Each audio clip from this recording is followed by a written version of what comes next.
ભારત સરકાર દ્વારા હાથ ધરવામાં આવતી વસ્તી ગણતરીમાંથી પ્રાપ્ત થતી માહિતીનો ઉપયોગ જનહિતલક્ષી વિવિધ યોજનાઓના આયોજન, તેના અમલીકરણ અને દેશના વિકાસ કાર્યોને વધુ અસરકારક બનાવવા માટે ખૂબ જ ઉપયોગી સાબિત થાય છે. ત્યારે ગુજરાત રાજ્યમાં જનગણના 2027 અંતર્ગત સ્વગણતરી પ્રક્રિયાની શરૂઆત રાજ્યના મુખ્યમંત્રી દ્વારા સત્તાવાર રીતે કરવામાં આવી છે. આ ઓનલાઈન પ્રક્રિયા આગામી તારીખ 17 મેથી 31 મે 2026 દરમિયાન કાર્યરત રહેશે. આ સમયગાળા દરમિયાન દિવસના 24 કલાકમાં ગમે ત્યારે રાજ્યના કોઈપણ ખૂણેથી નાગરિકો ભારત સરકારના સત્તાવાર પોર્ટલ પર જઈને ખૂબ જ સરળતાથી પોતાની અને પોતાના પરિવારની સ્વગણતરી કરી શકશે, જેમાં નાગરિકો મોબાઈલ અથવા કમ્પ્યુટરના માધ્યમથી ઘરે બેઠા જ માત્ર પોતાના વર્તમાન રહેઠાણ અને પરિવારની વિગતો ઓનલાઈન નોંધી શકે છે. સૌથી મહત્વની બાબત એ છે કે આ પ્રક્રિયા દરમિયાન નાગરિકોએ કોઈપણ પ્રકારના દસ્તાવેજો અપલોડ કરવાના રહેતા નથી. ઓનલાઈન સ્વગણતરી પૂર્ણ થયા બાદ સિસ્ટમ દ્વારા એક વિશિષ્ટ SCID જનરેટ થશે, જેનો મેસેજ નાગરિકના રજિસ્ટર્ડ મોબાઈલ નંબર પર મોકલવામાં આવશે.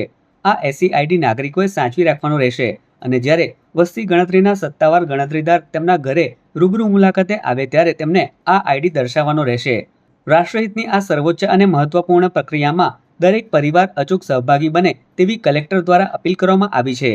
નમસ્કાર, હું doctor Navnath Gavane, collector and district magistrate Bharuch. હું ભરૂચ નાગરિકોને એક અપીલ કરવા માંગુ છું. ભારત સરકાર તરફથી જનગણના 2027ની એક્સરસાઇઝ અત્યારે ચાલુ છે. આ એક્સરસાઇઝને સૌથી મહત્વનો તબક્કો સેલ્ફ એન્યુમરેશનની ફેઝ 31 મે 2026 સુધી ચાલશે.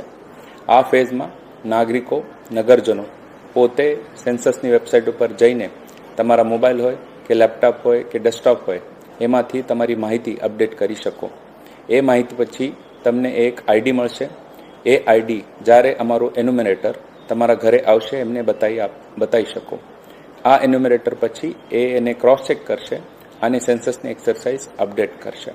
આ બધાએ એક મહત્વની જો કામગીરી છે એમાં આપણે બધાએ સહભાગી થઈએ, સહકાર આપીએ અને જે સૂત્ર છે જનગણનાથી જનકલ્યાણ એને સાર્થ કરીએ.